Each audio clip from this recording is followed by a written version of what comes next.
بسم الله الرحمن الرحيم، والصلاة والسلام على أشرف المرسلين سيدنا محمد وعلى آله وصحبه أجمعين. النهاردة إن شاء الله هنعمل فراخ مشوية بس بطريقة جديدة، طريقة مختلفة إن شاء الله. أنا عندي هنا معلقتين ونص من الملح الناعم، وعندي برضو معلقتين ونص من الفلفل الأسود، وعندي هنا يا جماعة ده دبس رمان. هو بطل الأكلة دي النهاردة، هو بطل الفراخ المشوية. تمام. طيب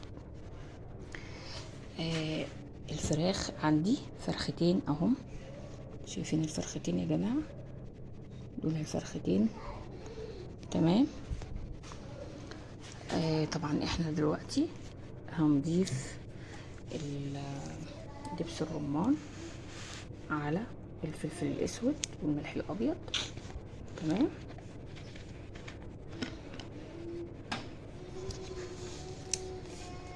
اهو الطريقه دي، شايفين انا بحط كميه كبيره لاني انا هحشي تحت الجلد كمان وفوق الجلد ومن جوه ومن بره، بحيث ان الفراخ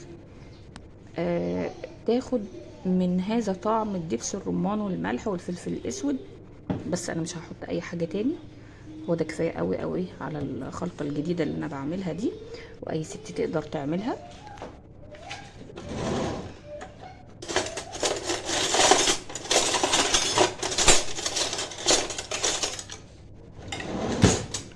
شوفوا بقى الخلطه دي كده. انا جبت معلقه، تيجي ايه اخلط الفلفل الاسود مع الملح الابيض ودبس الرمان. انا عايزه الفلفل الاسود والملح الابيض يدوبوا مع دبس الرمان خالص. هقوم كده بتحريكه دائريا عشان يدوب. تمام. الفلفل الاسود والملح لازم يدوب مع دبس الرمان. تمام. اهو يا جماعه شايفين؟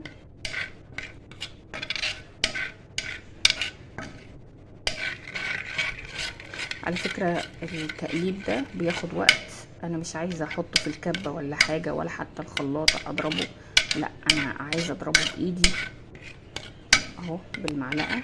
سهل جدا، مش هياخد منك دقايق يعني، بس هو بس يدوب بس عشان تقدري تشتغلي في الفراخ.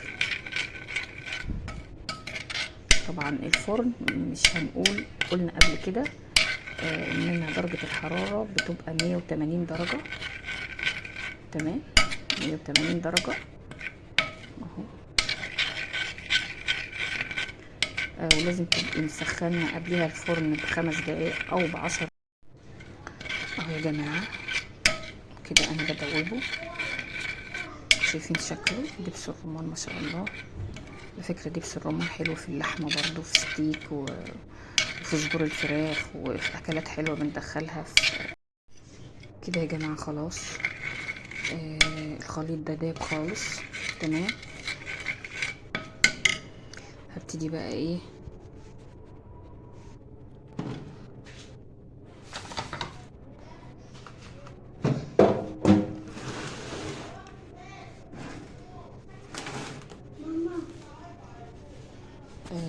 الفراخ اهي قدامنا. هبتدي احطها تحت الجلد الخلطة دي، ومن جوه ومن بره، وهتبلها من كل مكان، من كل جزء من اماكن من اجزاء الفراخ. وبعدين هرجع لكم ونشوف مع بعض احنا هنعمل ايه تاني. شوفوا يا جماعة بعد ما تبلت الفراخ اهي يا جماعة اتبلت وتمام التمام، وشربت من الخليط كمان. على فكرة الفراخ دي ممكن تقعديها من الليل للصبح. معلش قطعت كلامي. احنا عندنا فرح بنتي يا جماعة، عقبال يا رب اولادكم اجمعين، عقبال بناتكم. فمعلش انا بصور وربنا يفرح اولادكم يا رب. المهم ان انا الفراخ دي ممكن تعمليها تبيتيها من الليل في الخليط، في هذا الخليط اللي انا عملته قدامكم، وبالهنا والشفا. اهي يا جماعة الفراخ اهي.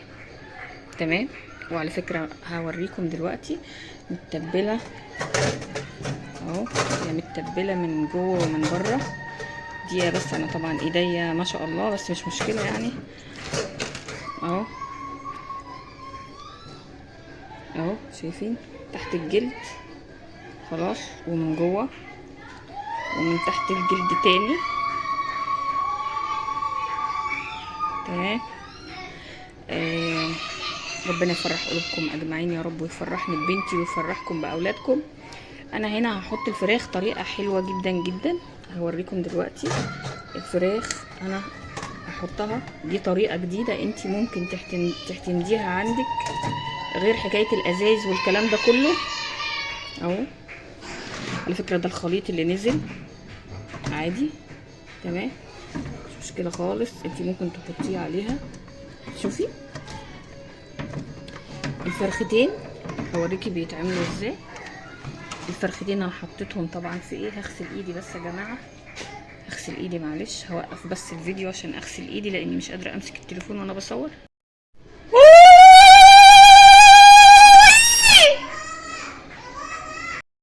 انا حطيتها في ايه، في مصفايه اهي، واضح انها محطوطه في مصفايه، والمصفايه تحتيها طاجن، اي طاجن انت عايزاه. تمام.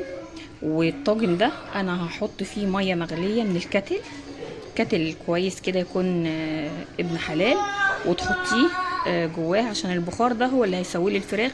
الطريقه دي جديده في حكايه المصفايه. المصفايه يا جماعه مصفايه مخرطه كده. يا جماعه احنا حطينا الفراخ بتاعتنا بالطريقه اللي انا قلت عليها، المصفايه والصينيه من تحت طبعا، وعلى درجه حراره 180 درجه. وطبعا انتوا سامعين المروحه شغاله عشان توزعي لي الحراره. وبكده اكون خلصت طبعا، وبالهنا والشفا، ومع الف سلامه.